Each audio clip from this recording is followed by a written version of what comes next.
Notice the radiance in people. Just notice people. Notice people. Pay attention. Life comes at us so fast that we're moving at such a rapid pace. And if your life is like mine, there are so few margins built into my day that sometimes I treat people like they are just in my way. As opposed to, wow, what a gift we get to intersect today. This is the L3 Leadership Podcast, episode number 238.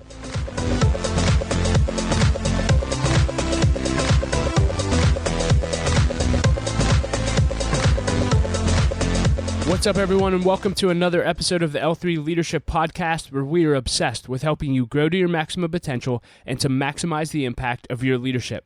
My name is Doug Smith, and I am your host, and today we are having another Flashback episode in honor of our second annual L3 One-Day Conference that's coming up on Friday, March 13th, 2020. You'll get to hear a talk from our L3 One-Day 2019 conference given by my friend and mentor, Saleem Ghubril. Saleem is the executive director of the Pittsburgh Promise, a nonprofit organization that scholarships urban youth in Pittsburgh to go to college. And as part of his job, he has the fortunate responsibility of having to raise $265 million to accomplish this. And Saleem is doing a phenomenal job with that. And he is an incredible leader, one of my favorite leaders in our city. And he is an unbelievable speaker. And he closed out our first conference with a talk called Are You For Real? And it is absolutely incredible. You are going to want to listen to this over and over and over again, so get ready for that. But the reason we're doing these flashback episodes is because I want you to get a preview of the kind of talks that will be at our L3 One Day 2020 conference. We have an incredible lineup of speakers for you this year. We have Jeff Henderson, who is a pastor on staff with Andy Stanley and author of the book 4. And prior to working with Andy Stanley, he worked for Chick-fil-A Corporate. He's incredible. I've heard his talk given on 4, and as soon as I heard it, I said, everyone in L3 needs to hear this. And so really excited to have Jeff come in. We're having Laura Ellsworth, who's the partner in charge of Global Community Service Initiatives at Jones Day, and she's one of the best speakers I've ever heard. Bill Strickland, the founder and chairman of the Bidwell Training Center here in Pittsburgh. Greg Weimer, partner of Confluence Financial, and a few other speakers. It's going to be a phenomenal day. But when I talk about conferences, I always say this, that I believe you are one idea and one connection away from changing your destiny and the destiny of your organization. And that's why I think it's so important, leader, that you get in the room. You get in rooms like L3 One Day. Because here's what I know. When you don't show up in the room, you have no idea what you missed out on, the idea that you missed out on, the connection that you missed out on. I was listening to a podcast by a leader that I look up to named Gerald Brooks, and he said this about being in the room recently, and I thought it was so good. He said, listen, leadership can be taught, but it also has to be caught. And when you're in a room with high-level leaders, you feel it. And sometimes as a leader, it's not the lesson that you need, it's the life of a leader you need. And I know for me in my life and my leadership journey, it's been the life of the leaders that I've been able to connect with that's meant everything for my growth. And so get in the room, leader. You need the life of a leader. You need to connect with other high-level leaders. And so please join us. And we are offering a special discount code for our podcast listeners. You can simply go to l3oneday.com and use the promo code podcast to get $10 off of your ticket. Again, that's promo code podcast, and you'll get $10 off your ticket. We hope to see you there. This episode of the podcast is sponsored by Baritone Advisors. The financial advisors at Baritone Advisors help educate and empower clients to help make informed financial decisions. Find out how Baritone Advisors can help you develop a customized financial plan for your financial future. Please visit their website at Baritone Advisors, that's BERATUNG, advisors.com. Securities and investment products and services offered through Waddell & Reed, Inc., member FINRA and SIPC. Baritone Advisors, Waddell & Reed, and L3 Leadership are separate entities. I'd like to thank our sponsor, Henny Jewelers. They're a jeweler owned by my friend and mentor, John Henny. My wife, Laura, and I both got our engagement and our wedding rings at Henny Jewelers, and we absolutely love them. Not only do they have great jewelry, but they also invest in people. In fact, they give every engaged couple a book to help them prepare for their marriage, and we just love that. And so if you're in need of a good jeweler, check out Henny Jewelers at hennyjewelers.com. Well, hello, everybody. You have heard an awful lot of content, and you've been sitting in those chairs all day long. You have got to be worn out and tired, and you have absorbed about as much as you can absorb, and you are preoccupied with what you missed out on today by being here, and you've had people kind of tell you not to look at your phones all day long, and it's killing you. It is killing you to not know what's happening in the world out there. And thank you for persisting now until end. And after this, you are free people. So yeah, if you don't mind, so I woke up super early this morning, which is not unusual. But this morning, I woke up as the news was breaking about the shooting in the synagogues, in the mosques in New Zealand. And 49 people who showed up to pray this morning were gunned down by a very hateful person. And I just kind of want us as leaders to take a moment and just kind of recognize that that's a terrible thing, and that is something that is not acceptable anywhere. Like Dr. King says, injustice anywhere is a threat to justice everywhere. So I want us to take, forgive me for imposing this, I want us to take a moment of silence and think about the fact that 49 lives were taken and thousands of lives were touched and affected, and the entire world is different when hatred infiltrates any part of this world. After the moment of silence, I'm going to say, God, in your mercy, and those of you who are comfortable in saying back, you would say, hear our prayers. Let's take a moment of silence.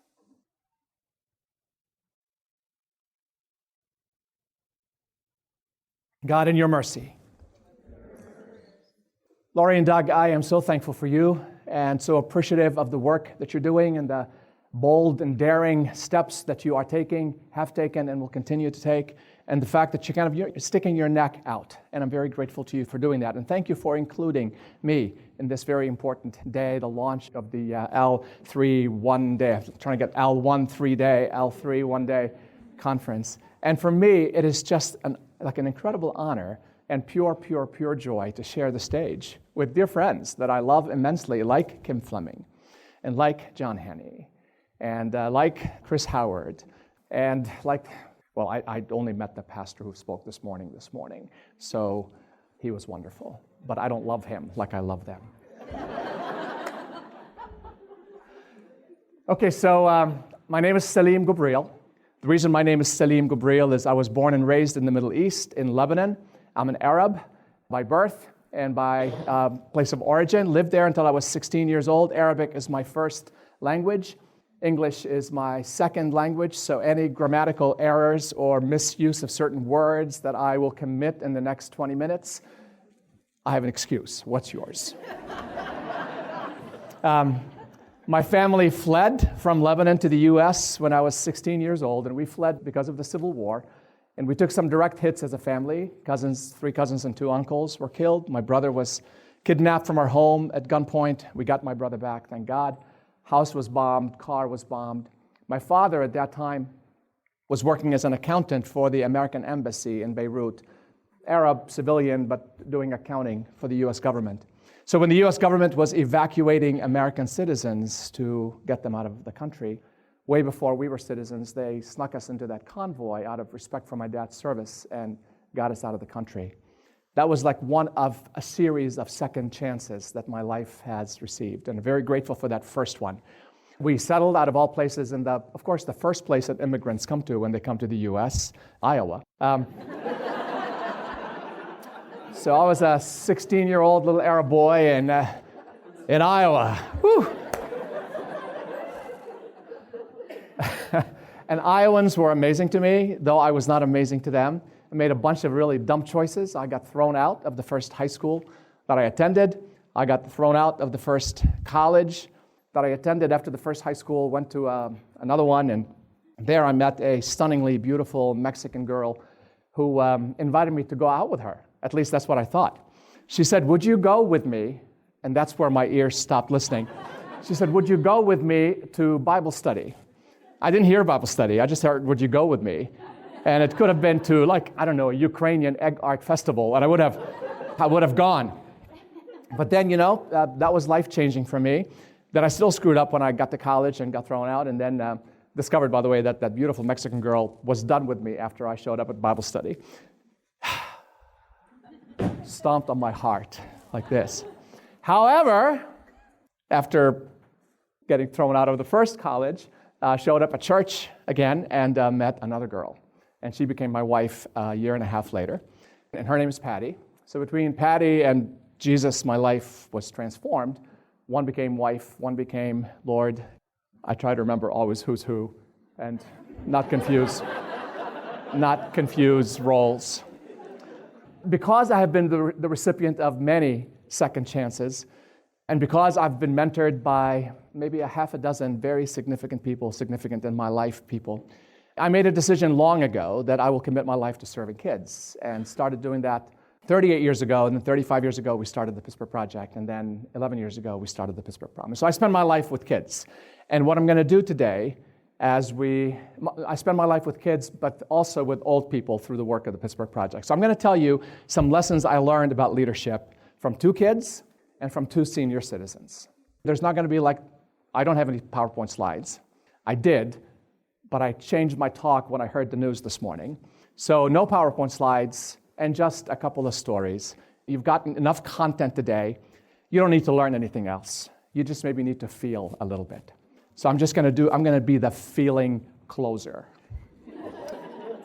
Okay, so I spent a lot of time with kids. I don't want to brag, but I am the most sought after commencement speaker for pre-kindergarten promotion ceremonies. Nobody gets as many invitations to do pre-kindergarten promotion ceremonies as I do. And I love doing those. And anytime I get an invitation, if my calendar can take it, I do it. Recently, I was doing one of those, and I gave a brilliant talk. It was, a room full of 4-year-olds, and I was really, really on that day. I was very inspirational, very motivated. I gave them a vision for their futures and for their lives, and they were expecting to dream big dreams and work hard to reach those dreams. And once they've reached those dreams, they're going to make a commitment to giving back to these 4-year-olds, they were on fire. So one of them raised his hand, and I was excited about what he was going to say. I thought he was going to say something like, "Saleem, I wish I had met you before now. I would have been spared so much agony and so many regrettable choices." But his question was, "Why is your head so shiny?" To which I replied, "I'm an Arab. This head produces more oil than Kuwait." He didn't get it. Tells you the quality of education in this country these days. He didn't get it. But I will never forget that in his own sweet, innocent little way, he called me radiant. I radiated light to him. Isn't that what it means for one's head to be shiny? I'm pretty sure that's what it means. So I didn't hear, "Dude, you are bald and your head is greasy." I didn't hear that. I heard, "You're radiant." And from him, I learned a lesson to see the radiance in everybody I encounter. And now the joke is over, and that is truth.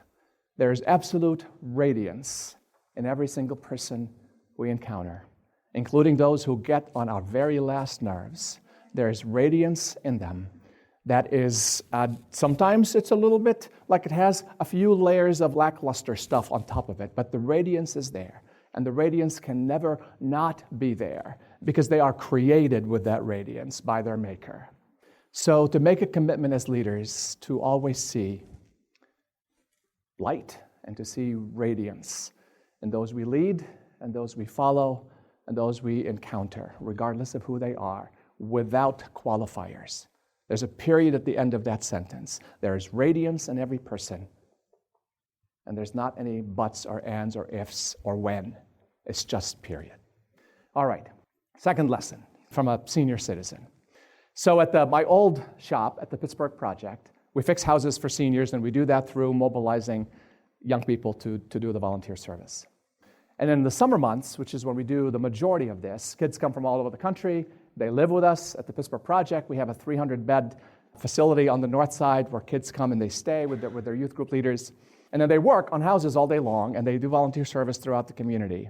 But then at the end of the day, they come back and we do some youth groupy kinds of things, and we play games, we do activities, and we sing some songs, and we have some discussions that are all designed to help nurture a commitment to a life of service. But on Wednesday night of each week, we do something really special for us. Wednesday night of each week, we invite all of the senior citizens on whose houses we're working to come and join us for dinner and we do a program in their honor, and then we put linens on the table, on the dinner tables when they're there. Not when it's camp, when we don't serve camp food when they're there. We serve just upgraded camp food for when our guests are there. So they come and we fuss, and it's just a glorious time. Old and young and black and white and rich and poor and local and out-of-towner and conservatives and liberals and just like everybody. It's just we're having this marvelous, marvelous thing.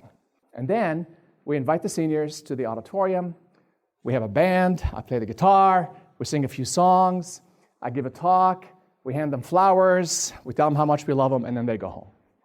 All right, so the night is winding down. There are 5 minutes left, and it's my job to kind of wind down, give a short talk, and wind down the night. The room is packed, and right in front of me in this chair, not you, in this chair, was sitting an older woman who was entirely deaf in one ear and mostly deaf in the other ear. And you know when you're losing hearing, you tend to speak in a much louder volume. Have you been around people losing hearing? And now they don't know that they're shouting because they can't hear. They're speaking at a volume that they need in order to hear, and they just assume that everybody needs that same volume. Now, you know, in no circumstance is that ever disruptive or offensive, except when you're trying to give a talk, and there's a person sitting right there, and is talking to the person sitting in that chair. So I get up to give my talk, and I'm not even like 40 seconds into it. Sitting next to her was one of my staff members, and she yells, and by yell, I mean yells, off the top of her lungs, yells to him, "What time are you going to start working on my house tomorrow?" And he said, "Okay, we'll be there at 9 o'clock, but now let's pay attention to Saleem." She turns around. She gives me another 30 seconds before she blurts out, "Now, I didn't like the blue paint that you used today. Can you bring a different shade of blue with you tomorrow?" He said, "Any blue you want, but let's talk about it later." She gives me another 15 seconds.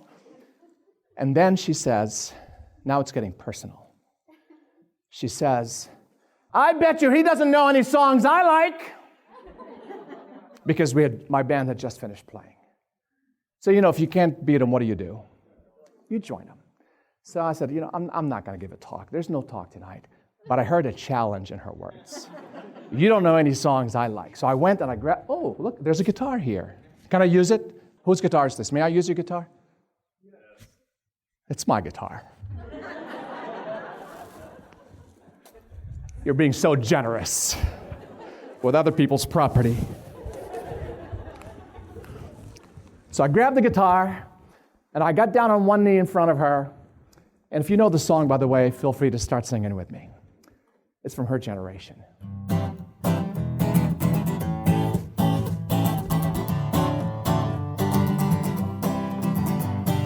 5'2", eyes are blue, oh, what these 5 feet can do. Has anybody seen my gal?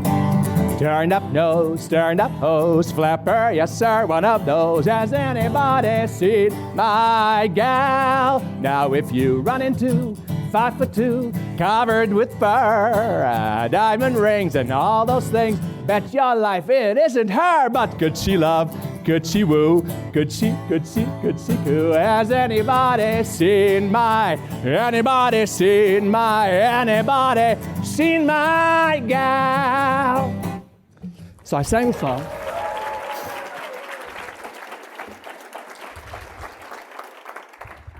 song. I put my guitar down, said, "Good night, everybody. Thanks for being here." And everybody got up and left one by one. She stayed in her chair. And she waited until the room was empty.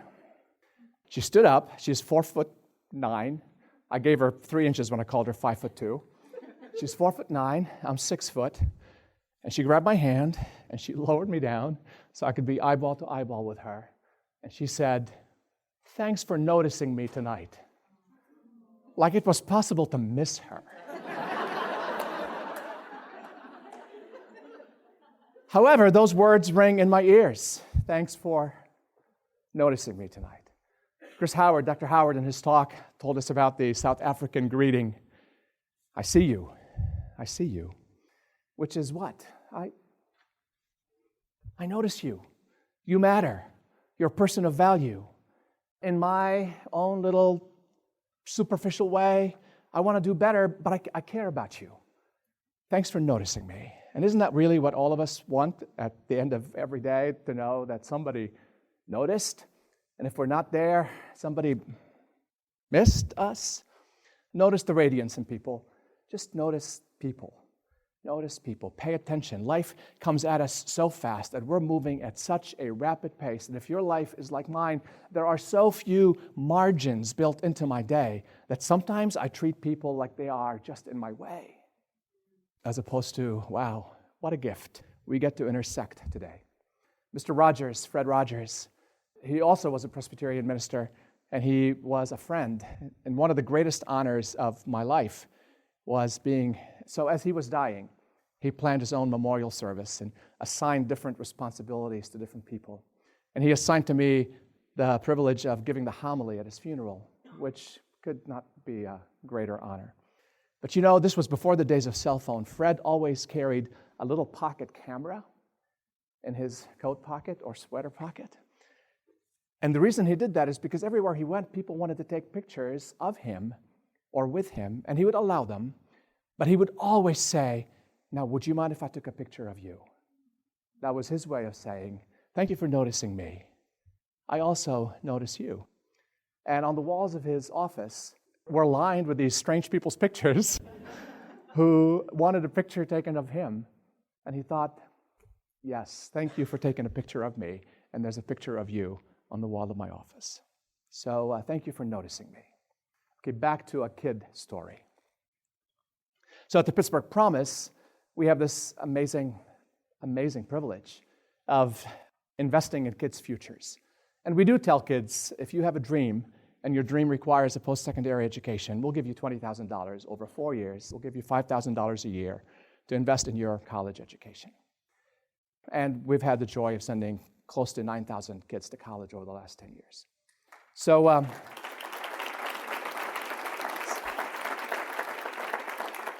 and when I say we, I mean Pittsburgh has sent I am just I ask for money from this person and I give money to this person, and it's this person's money that goes to this kid. So I'm honored to kind of just be simply the conduit. Okay, so I told you, did I tell you that I do a lot of speaking with kids and to kids? I think I told you that. Now this one was at a high school. First day or first week of the school year, and I did an assembly, and I told the kids at that high school about the promise and about how important this year is and how their futures can be different if they just kind of focus. I did my best to inspire them and keep them focused on their education, despite all of the distractions and all of the challenges that all kids have that are multiplied and the volumes turned up in many of our urban centers where kids have to worry about things that no kid should ever have to worry about. All right, I gave the talk. I'm done. I'm back to work. Go home, go to bed, wake up the next day, get in my car. I'm low on gas, so I stop at a gas station. Now, the gas station happens to be just across the street from this school. I'm just doing my thing, pumping gas. Then I hear somebody yell from across the street, "Hey, Promise Man!" Figured, must be talking to me. So I'm still pumping gas, and I just look up, and being, the young, hip, cool, relevant person that I am, I said, "Yo, what's up?" And then the kid shouted from across the street. There were 4 young men. And then one of them shouted, "Hey man, are you for real?" And I shouted back, "Yeah, we're for real." And then he said, "My little brother missed school yesterday. Tell him what you got for him." And I shouted back, "You tell him what we got for him." He said, "He won't believe me." So then I, again, shouted from my car to across the street, "Hey man, I got 20 G's for you." Now, for those of you who don't know what that is, that's $20,000. And I'm just going to tell you right now that an Arab should not shout that at 4 African-American young men who are crossing the street. Homeland Security satellites just kind of zoomed in at that intersection. Those words have not stopped ringing in my ear. Are you for real? Are you for real? Like, you tell me all of this stuff, but can I believe you? So leaders, you're giving me all of these motivational, inspirational, you have values for the company, and but are you for real? I can tell you That those whose lives I know personally who were on stage earlier today, I know there's nothing that Kim said, and there's nothing that John said, and there's nothing that Chris said that is not consistent with how they aspire to live their lives. Now, they may struggle meeting those things that they talked about. Who doesn't? Who doesn't? But would you rather have them set low goals and low expectations and hit them, or set high goals and high expectations and meet them on occasion, miss them on other occasions, but never cease trying? That's what we'd rather have. Are you for real means, is your life consistent with your words? Leaders, can I trust your word? And final story, now I'm going back to a senior citizen, back to that same setting, just a different night. It's a Wednesday night. We have all of our kids and all of our seniors in the same space, and we're having a grand old time. During dinner, however, one of our kids says, "Hey, come, I want you to meet my homeowner." So I told him I'd be delighted to, and I walk over to meet his homeowner, and it was a very short, older man. I asked him how old he was. He said he lost track, but it was more than 90. He wasn't sure. I think that's just so cool. And then, so I'm making small talk, and we don't know this man's first name. He just went by his title. He's a deacon at his Baptist church in Homewood, and his last name is Jenkins. So we just know him as Deacon Jenkins. I'm making small talk with Deacon Jenkins, and then Deacon out of nowhere says, "You know, I can sing." I said, "Deacon, in a little bit we're going to the auditorium. I have a band. We're going to. Would you sing us a song?" And he said, "If you insist." I said, "I insist, Deacon." So we went to the auditorium, and I told the audience, 300-400 high school kids, plus some visiting homeowners, I said, "Ladies and gentlemen, Deacon Jenkins is here, and Deacon Jenkins can sing. Would you all like to hear Deacon Jenkins sing?" And what do you think the crowd did? Not that. I can tell you it wasn't that. The crowd hooped and hollered and clapped and whistled and cheered and stomped their feet. So if you don't mind, help me relive that moment. "Ladies and gentlemen, Deacon Jenkins is here, and Deacon can sing. Would you like to hear Deacon sing?" All right. It's more like it. So Deacon is walking up the stage, so I helped him up the steps. And as I'm helping him up the steps, he whispers in my ear. He says, "Now, I'd like you to accompany me on your guitar." I said, "Deacon, what are you going to sing?" He said, "I don't know. We'll see what comes out of my mouth." So I could hardly wait. So I strapped my guitar on, and I'm waiting to see what comes out of Deacon's mouth, hoping that it's something I recognize, and at least hoping I can find the key that he's singing in. Now, thankfully, he started singing a very familiar old gospel spiritual, "He's Got the Whole World in His Hands." You all know that song? Anybody not know it? All right, well, those who know it, which is all of you, sing along.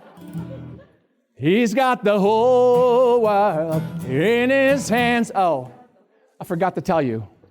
As soon as Deacon started singing, we all discovered that he could not sing. "He's got the whole world in his hands. He's got the whole wide world in his hands. He's got the whole world in his hands. He's got the whole world." Hand clapping is acceptable. "He's got the tiny little baby in his hands. He's got the tiny little baby in his hands. He's got the tiny little baby in his hands. He's got the whole world in his..." You and me, brother? "He's got you and me, brother. Sister, he's got you and me, sister. In it, neighbor, he's got a you and me, neighbor. In his hands, he's got the whole world in his hands." So far, so good. But then Deacon started getting creative and started making up his own verses. Now, Larry, you know that some stories are good, but with a tiny bit of embellishment, they become... You've never embellished a story, have you? Okay, this story requires zero embellishment. So Deacon's next verse was, "He's got the drunken women in his hands. He's got the drunken women in his hands. He's got the drunk..." You're not singing. "Oh, in his hands, he's got the whole world in his..." It gets better. This next verse. He's got the short-skirted women in his hands. He's got the... I think Deacon was going through puberty again. Short-skirted women in his hands. He's got the short-skirted women in his hands. He's got the whole world in his hands. Okay, his grand finale. Woo! He's got the pimps and the whores in his hands. He's got the pimps and the whores in his hands. He's got the pimps and the whores in his hands. He's got the whole world in his hands. Then after he finished,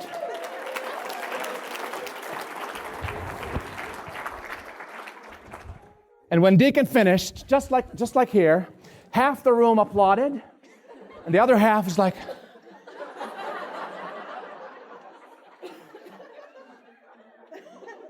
just not sure what they were going to do with that. And then, after Deacon finished, it was my job to get up on stage and wrap up the night. So I got up and I said the following. No embellishment, I'm quoting myself. I said, maybe, just maybe, Deacon knows something that the rest of us need to know. Maybe we've known it at some point and then forgotten it, or maybe we've never known it and we need to learn it. That, and using the vernacular of many of our kids, I said that if God don't got the drunken women and the short-skirted women, and if God don't got the pimps and the whores, then maybe God don't got the tiny little baby, you and me, brother. Because, and you and me, sister, and you and me, neighbor. Because if God don't got the whole world, then he's got none of it. And if he's got the whole world in his hands, then he's got all of it. And nobody. And who does like nobody leaves out? Nobody is left out. Nobody is excluded. One of the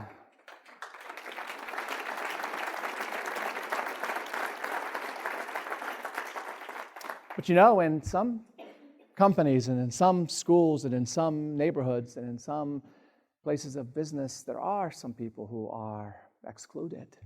If not overtly, sometimes just kind of covertly. If not blatantly, it's kind of disguised or just kind of cushioned or kind of has a little bit of makeup on it. But if leaders are not demonstrating that we believe every life has radiance and we notice people and that we are people of our word, then at the end of the day, it's got to be that our net, our safety net, has so few holes in it, if any, but it captures and catches and has room for everybody. One of the phrases that has haunted me for a very long time is a prayer that the guy who founded an organization called World Vision, it's a World Relief and Development Organization. His line in his prayer was, God, break my heart with the things that break your heart. I have no doubt that God's heart is broken today over things that happen in New Zealand, in Ethiopia, in Venezuela, in Syria, in Afghanistan, in Israel, in Lebanon, also in Pittsburgh, in Chicago, in Aliquippa, all of your counties. God's heart is broken over many of those things. And then God called leaders, regardless of your faith orientation, God has called and God has positioned leaders to be agents of healing and hope and help, to use the words of Katie. Not chick, Doug, but chic. Words that bring healing and bring hope and bring help. Leaders, we are the ones charged with that. I hope that as a result of today and a restful weekend, Monday morning in our places of work will be places that just, my goodness, notice the radiance and see and recognize the beauty, and be days where we demonstrate that, yes, what we say we mean, because all of it and all of them matter. Hey everyone, thank you so much for listening to Saleem's talk, Are You For Real? I hope that you enjoyed it as much as I did, and you can find ways to connect with Saleem and everything that he talked about in the show notes at l3leadership.org/episode 238. And as always, if this episode made an impact on your life, please share it with someone that it'll add value to. Share it on social media, help us grow our audience, and let us know what you're learning. It always fires us up to know the impact that we're making in your life, so thank you in advance for that. And while you're at it, don't forget to register yourself and your team for our L3 One Day 2020 conference, and you can get all the information that you need at l3oneday.com. And remember, when registering, to use the promo code PODCAST for $10 off of your ticket.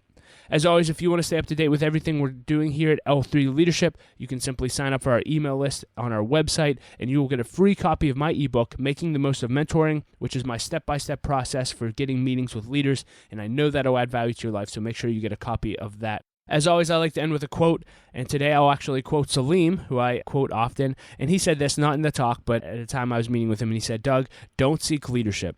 Seek opportunities to serve, and leadership will follow. That is so good. Don't seek leadership. Seek opportunities to serve, and leadership will follow. Hey, thank you so much for listening and being a part of L3 Leadership. Laura and I appreciate you so much, and we will talk to you next episode.